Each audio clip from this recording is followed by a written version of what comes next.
jamaah. Yeah. Alhamdulillah. Alhamdulillahirabbil alamin wassalatu wassalamu ala asrofil anbiya'i wal mursalin wa ala alihi washabihi ajmain amma ba'du. Allahumma sholli ala sayyidina Muhammad wa ala ali sayyidina Muhammad. Alhamdulillah jamaah bertemu lagi di Islam itu Indah bersama saya Mikdad Adausi dan tentunya dengan guru-guru kita yang sudah siap membagikan ilmunya. Buat jamaah yang lagi siap-siap mau pergi ngantri anaknya sekolah, mau kerja, yuk kita simak dulu bareng-bareng kita belajar bersama-sama di Islam itu Indah. Mudah-mudahan mendapatkan ilmu yang bermanfaat. Kita sapa dulu Ustadz Maulana. Di mana Ustadz Maulana? Aku di sini. Apa kabar guru, sehat ya? Alhamdulillah. Masya Allah semangat ya. Selalu. Semangat dong Habib Muhammad, apa kabar? Alhamdulillah Sehat ya, sehat. Masya Allah. Ustadz Syam gimana? Gak ngantuk dong? Enggak dong. Iya dong. Mikir gimana semangat dong. Kenapa Semangat. pas Usasa bilang ngantuk? Soalnya matanya masih sayu-sayu. Usasa memang matanya begitu. Oh iya, Masya Allah. Baik jamaah, sebelum kita mendengarkan tausiah dari guru-guru kita, saya mau ajak dulu jamaah untuk nonton dulu. Ini ada tayangan mengenai pendapat Presiden Prabowo terkait mundurnya utusan Presiden. Yuk kita saksikan sama-sama, silakan.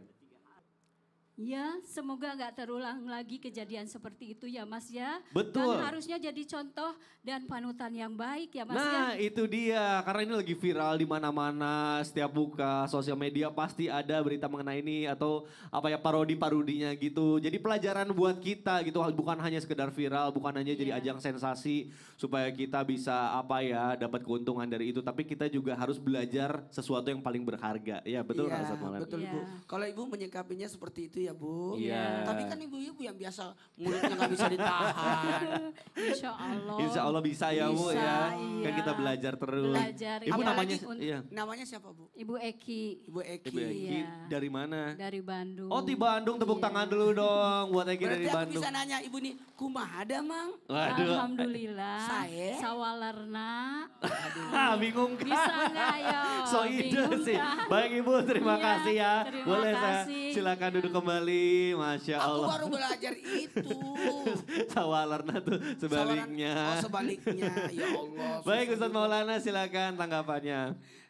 Izin Nabi dan Ustaz Sam. Bismillahirrahmanirrahim. Allahumma shalli ala sayyidina Muhammad wa ala sayyidina Muhammad. Kalau bertanya, menyikapi segala sesuatu, saya selalu ditanya sama orang-orang, Ustaz dikerumuni, Ustaz gimana pun. Maaf, saya sendiri bisa jadi tidak bisa ngontrol diri saya, bisa jadi aku akan terjadi seperti itu. Jadi saya tidak bisa berkomentar lebih lanjut, cuma jadikan pembelajaran, ingat lisanmu bisa jadi pedang. Dan lisanmu bisa jadi nerakamu, bahkan lisanmu bisa jadi dosa jariah. Pembelajaran bisa jadi apa yang kita ucapkan bisa melukai. Karena lidah tak bertulang dan semua yang tidak bertulang berbahaya. Telinga, mata, hidung, lidah. Ya udah sampai situ aja dulu. Jamaah, mohon maaf berbicara.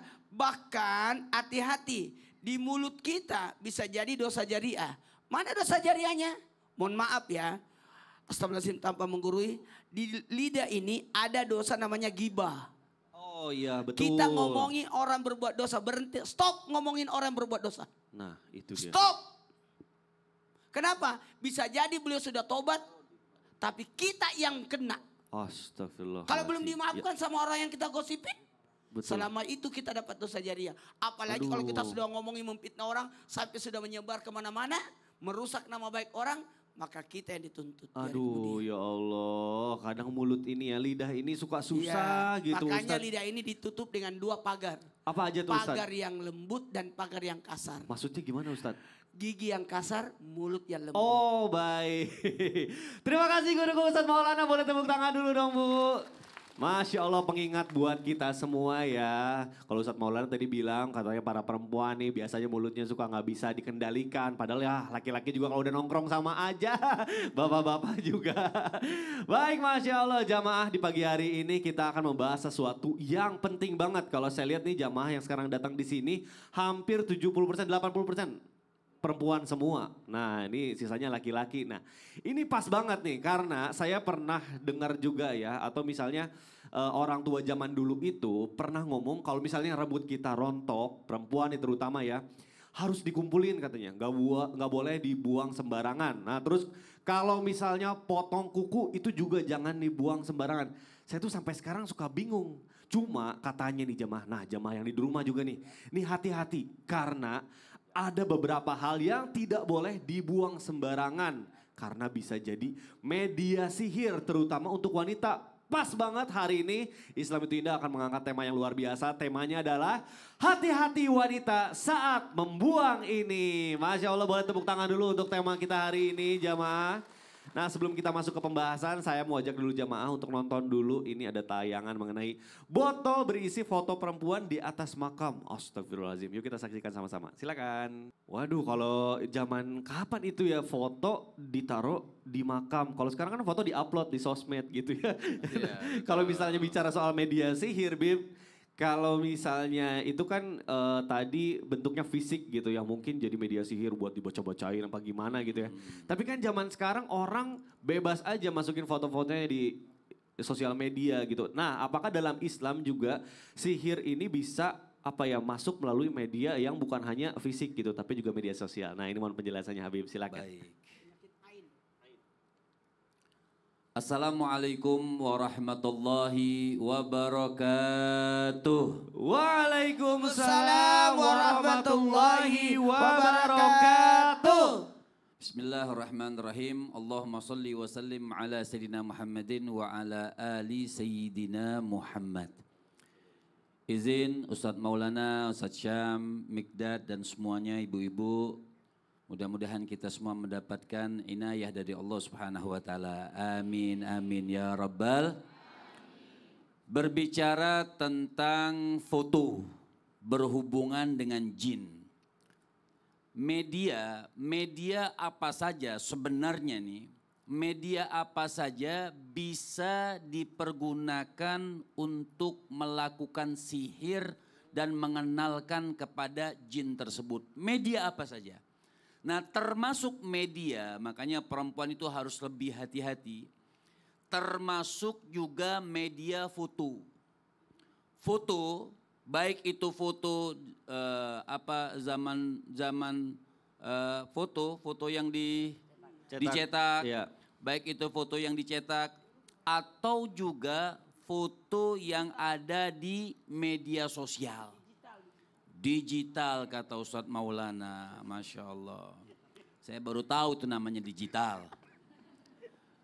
Kemudian jin ini bisa, kenapa? Nah permasalahannya nih, kenapa foto itu bisa menjadi media jin untuk media sihir dan jin itu untuk melakukan sesuatu yang buruk dengan orang yang ada di foto tersebut.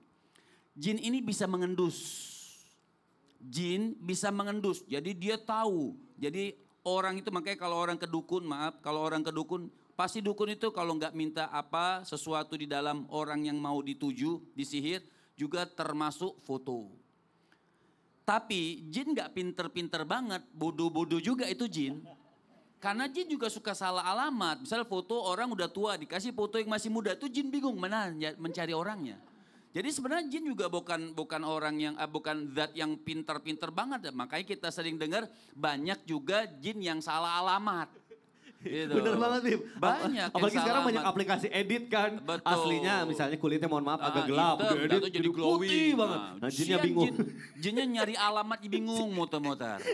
Nah tapi solusinya juga seperti apa? Makanya kalau mau upload foto pertama jangan foto yang aurat. Kedua waktu uploadnya baca sholawat. Baca sholawat. Ya Allahumma salli ala Sayyidina Muhammad wa ala ali Sayyidina Muhammad. Atau uploadnya separuh. Separuh Ya wajah kan dikrom ada kan gitu sistem Bib. yang diedit separuh gitu kan. Jangan jin juga bingung mau nyihirnya, ya mari mau disihir nih hidungnya gak ada. Gitu. Ya Allah, baik, itu baik. diantaranya. Dan kita juga kalau yang lihat gimana Bib, kalau misalnya kita lagi buka-buka sosmed gitu, kita ngeliat foto orang lain gitu, kita baiknya gimana kalau kita kagum nih sama seseorang gitu. Ya baca aja sholawat. Baca sholawat juga ya Bib ya. Pertama untuk menghindari ain, menjaga orang Nah tersebut. itu ya, karena ain itu ada ya Bib ya. Betul. Baik, Masya Allah, terima kasih Habib Baik. Muhammad, boleh tepuk tangan dulu dong Bu. Waduh, pagi-pagi kita belajar ilmu yang luar biasa pentingnya dan kadang suka kita anggap sepele gitu ya. Baik jamaah, akan kita lanjutkan pembahasan kita. Selanjutnya saya mau panggilkan guru kita Ustadz Syam. Ustadz Syam, Siap. izin tadi di tayangan sebelumnya kita lihat ada foto dimasukin ke botol, ada di makam. Nah katanya saya pernah dengar juga nih, kalau misalnya wanita itu kalau misalnya rambutnya rontok harus dikumpulin katanya. Terus kalau misalnya potong kuku itu juga nggak boleh sembarangan buangnya. Emang bisa rambut terus kuku jadi perantara sihir? Nah ini mohon penjelasannya, silakan guru. Baik, tabi guruku Habib Muhammad Ustadz Maulana Mas Mikdad serta guru-guru kami yang dimuliakan Allah Subhanahu wa taala. Al-Qur'an surah Al-Falaq.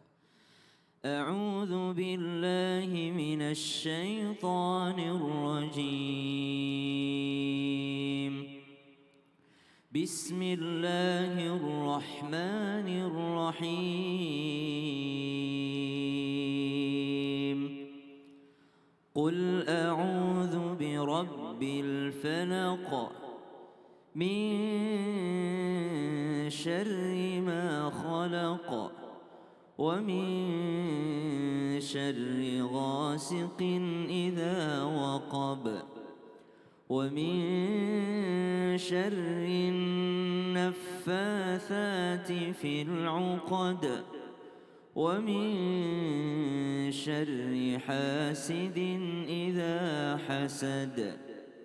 Satu surah yang tidak pernah ditinggalkan Nabi SAW semenjak turunnya dan digolongkan sebagai surah Al-Mu'awwidhatain karena Nabi selalu menggunakan surah ini dalam doa-doa perlindungannya. Baik dijadikan zikir pagi, zikir petang, zikir sebelum tidur, zikir bangun tidur. Ini adalah surah yang tidak pernah ditinggalkan oleh baginda Nabi SAW. Sebab turunnya suatu ketika ada seorang yang ditawarkan untuk mendapatkan harta yang besar sekali, 3.000 dinar pada saat itu. Disebutkan bahwasanya Labid al-Asam. Labid al-Asam ini akhirnya ditawarkan, kalau kau bisa menyihir Muhammad maka engkau akan diberikan harta yang besar ini. Maka Labid al-Asam pun mencari media, bagaimana caranya supaya saya bisa menyihir Muhammad ini. Akhirnya dicarinya lah daripada rambut Nabi Muhammad SAW beserta dengan sisir bekas pakainya Rasulullah SAW. Maka dengan rambut dan juga bekas sisirnya baginda Nabi SAW yang dibuang ke sumur inilah dia berhasil menyakiti fisik baginda Nabi besar Muhammad SAW. Perlu kita catat bersama-sama, Nabi Muhammad SAW fisiknya itu manusia biasa. Fisiknya juga merasakan lapar, fisiknya juga merasakan sakit. Sehingga ketika disihir juga merasakan sakit daripada sihir tersebut. Sehingga turunlah surah Al-Mu'awwidhatain, yakni Al-Falaq dan juga surah An-Nas. Maka bagaimana cara perempuan membuang rambutnya? Ya. Maka dalam riwayat Baihaqi itu dikubur. Oh, dikubur. Dikuburkan. Kemudian Imam Ahmad juga menganjurkan untuk menguburkannya. Bahkan dalam mazhab Syafi'i, rambut yang telah dipotong pun itu adalah masih aurat. Maka tidak boleh sembarangan dibuang sehingga laki-laki asing melihatnya. Sehingga langsung segera disembunyikan, dan cara menyembunyikan paling bagus adalah dengan menguburkannya. Karena kalau dibuang sembarangan bukan hanya berbahaya dengan sihir, berbahaya juga untuk lingkungan. Bisa bikin nyumbat itu kamar mandi. Baik. Jadi masih termasuk aurat ya. Kalau misalnya nih ada misalnya penggalangan dana terus rambut kita dipotong, itu juga sebenarnya masih aurat, nggak boleh ya? Penggalangan dana. Ada nih beberapa kasus saya rambutnya dipotong gitu ya. Saya di kampus pernah ada dipotong rambutnya terus dananya dikumpulin tapi dari rambut. Iya, itu nggak boleh sebenarnya. Subhanallah, jangan. Jangan ya, karena masih termasuk aurat ya. Masya Allah, Yang ini penting ilmu jangan baru. sembarangan yang melihat, jangan sembarangan dibuang. Baik, terima kasih guruku Sasha. Masya Allah, boleh tepuk tangan dulu dong Bu. Ini buat para wanita nih, jamaah yang ada di rumah juga, Masya Allah, ini harus nonton nih ya nanti sampai akhir. Karena ternyata kita suka menganggap remeh hal-hal yang ini tuh penting banget. Karena kayak tadi itu rambut itu meskipun sudah dipotong masih termasuk aurat. Nah jadi hati-hati wanita saat membuang ini. Tema kita akan kita lanjutkan, tapi kita akan kembali setelah yang satu ini. Tetap di Islam itu Indah. Jamaah, oh jamaah, alhamdulillah.